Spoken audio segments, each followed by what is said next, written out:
नमस्कार दोस्तों, स्वागत है आपका मेरे चैनल पे। दोस्तों, चाइना के अंदर एक फूड क्राइसिस होता दिख रहा है और इसका चाइना की लद्दाख के अंदर जो मूव है, जो लद्दाख के अंदर उसने टेंशन बढ़ा रखी है, उससे क्या लेना देना है, आज हम इसी के ऊपर बात करेंगे। चलिए दोस्तों शुरू करते हैं। तो दोस्तों, चाइना के प्रेसिडेंट शी जिनपिंग ने अब एक ऑपरेशन क्लीन प्लेट शुरू किया है। इसको करने का कारण ये है कि अगर कोई फूड क्राइसिस होता है तो उससे कैसे बचा जा सके। और दोस्तों, ये फूड क्राइसिस क्यों हो सकता है? तो चाइना ने जो एक मसल फ्लेक्सिंग की है, स्पेशली जो दूसरे देशों के साथ में, तो अब उसे डर है कि इससे उसे अब खतरा हो सकता है, उसकी फूड चेन रुक सकती है। और दोस्तों, मैं आपको बताना चाहूंगा कि चाइना ने ये जो लद्दाख के अंदर कर रहा है, साउथ चाइना सी के अंदर कर रहा है और अन्य ईस्ट एशियन कंट्रीज के साथ में भी जैसे वह कर रहा है, इसके पीछे कारण ये है कि चाइना के अंदर लोकल लेवल पे बहुत ज्यादा क्राइसिस चल रहा है। जनता जो है वो सरकार से बहुत ज्यादा नाराज है और किसी भी समय पे सरकार को पलटने की कोशिश हो सकती है।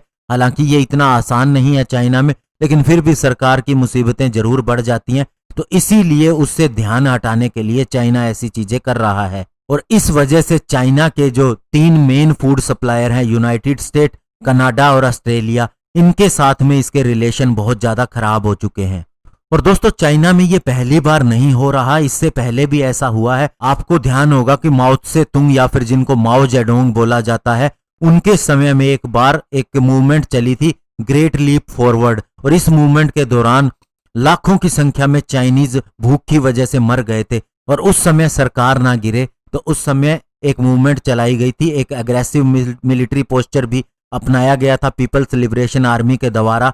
और उस समय 1962 का भी युद्ध इसी वजह से हुआ था। और लास्ट मंथ शी जिनपिंग ने एक फोकस किया था क्रैश डाइट के ऊपर, और इससे सीधा ये अंदाजा लगाया जा रहा है कि अब फूड सप्लाई चेन जो है वो वर्स हो सकती है, बहुत बुरी हो सकती है। और दोस्तों, मई मंथ में ही चाइना को इसका अंदाजा होना शुरू हो गया था। उसके प्रीमियर ली केयांग ने एक प्रॉमिस किया था कि वे फूड सिक्योरिटी प्लान बनाएंगे और इस चीज का निश्चय करेंगे कि 1.4 बिलियन पीपल जो चाइना के हैं, उनको किसी भी तरह के खाने की दिक्कत ना हो। और दोस्तों, सबसे बड़ी बात यह है कि चाइना के एग्रीकल्चर मिनिस्टर हांग चेंगफू ने कहा था कि अफ्रीका के अंदर स्वाइन फीवर फैल गया है, जिससे कम से कम 100 लाख सूअर मर गए हैं। ऐसे में खतरा हो गया था कि चाइना को कि अब उन्हें खाने को सूअर नहीं मिलेगा। और दोस्तों, आपको हंसी आ रही होगी, इसमें हंसने की कोई बात नहीं है। चाइना के अंदर सूअर बड़े शौक से खाया जाता है और चाइना की मार्केट के अंदर सबसे बड़ा अगर कोई फूड जिसको सभी लोग लाइक करते हैं तो वो सूअर का मीट होता है। और चाइना दुनिया का सबसे बड़ा कंज्यूमर है सूअर खाने का। लेकिन दोस्तों, अभी जो ऑफिशियल डाटा बताता है वो ये है कि चाइना के अंदर पिछले महीने के कंपैरिजन से फूड प्राइसेस 13% बढ़ गए हैं। और अगर हम बात करें सूअर की तो उसका रेट 85% बढ़ चुका है। और इसके अलावा दोस्तों, चाइना में अभी बाढ़ की बहुत बड़ी समस्या हो गई है। यांगजी रिवर और इसके अलावा किंगही रिवर, इन दोनों के अंदर बाढ़ आ गई है। इससे चाइना की जो चावल की फसल थी वो पूरी तरह से बर्बाद हो गई। उसका प्रोडक्शन तो हुआ ही नहीं, जो हुआ था वो भी ट्रांसपोर्टेशन न होने की वजह से डिस्टर्ब हो गया और बहुत ज्यादा एरिया पानी के अंदर डूब जाने की वजह से ये वहां पड़े पड़े भी खराब हो गया। और दोस्तों, अगर हम चाइना का जनरल एडमिनिस्ट्रेशन का अगर डेटा लें तो उसके अंदर से पता चलता है कि चाइना का ग्रेन इंपोर्ट भी लगभग 23% से बढ़ गया है। इसके अलावा हम करें बात व्हीट की या फिर आटा जिसे बोलते हैं, उसका भी इंपोर्ट लगभग 6 गुना हो गया है। और अगर हम कॉर्न की बात करें तो ये भी 23% की दर से बढ़ा है। वहीं दोस्तों, कुछ एक न्यूज चैनल ने यह भी दावा किया है कि चाइना की अभी जो अगली क्रॉप होगी वो बहुत ही बड़ी होगी और वो रिकॉर्ड तोड़ेगी। लेकिन दोस्तों, जो डेटा अभी शो कर रहा है, अगर चाइना ने बड़े स्टेप ना उठाए, कोई एग्रीकल्चर रिफॉर्म ना हुए, तो चाइना में भूखे मरने की नौबत आ जाएगी।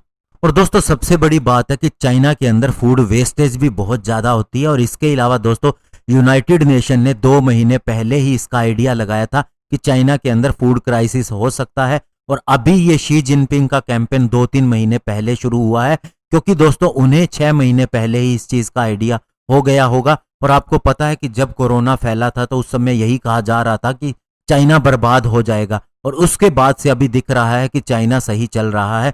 तो दोस्तों, इसमें कोई बड़ी बात नहीं है। चाइना ने ये जानबूझकर किया हो और एक्चुअल में प्रॉब्लम कुछ और हो। और चाइना कितनी भी डेवलप कंट्री क्यों ना हो दोस्तों, आपको ध्यान रखना चाहिए वहां पर कृषि के ऊपर इतना ज्यादा काम नहीं होता जितना इंडिया के अंदर है। और इंडिया की सारी इकोनॉमी ही कृषि के ऊपर है, तो हम इस फील्ड में चाइना से कहीं आगे है। चाइना 1970 के बाद में डेवलप होना शुरू हुआ है, जबकि हमने 1947 के बाद हम यही काम कर रहे हैं। केवल राजनीतिक व्यवस्था की वजह से हम उससे पीछे रह गए, अदरवाइज और कोई कारण नहीं है। और दूसरा दोस्तों, आपको एक चीज बताना चाहूंगा, हमारे इंडिया के अंदर ये माना जाता है, बहुत से लोग ये मानते हैं कि आप उतना ही लो जितना आप खा सकते हैं, और बाकी जो है वो किसी और के खाने में काम आ जाएगा। खाने को कभी भी वेस्ट ना करो। वहीं दोस्तों चाइना के अंदर एक उल्टी प्रथा चलती है। वहां पर अगर आपने किसी फूड का ऑर्डर दिया है और अगर होस्ट आपको उससे डबल या ट्रिपल देता है, तो ये चीज गर्व की मानी जाती है, अच्छी मानी जाती है। यानी कि फूड वेस्ट होना एक तरह से उनकी एक कल्चर है। और इसी तरह से वहां पर कम से कम 17 से 18 मिलियन टन फूड जो है वो खराब हो जाता है, और इससे एक छोटी कंट्री को पूरे साल के लिए फूड दिया जा सकता है। तो अभी चाइना को दोस्तों इसी वजह से ही लेने के देने पड़ेंगे। धन्यवाद। जय हिंद।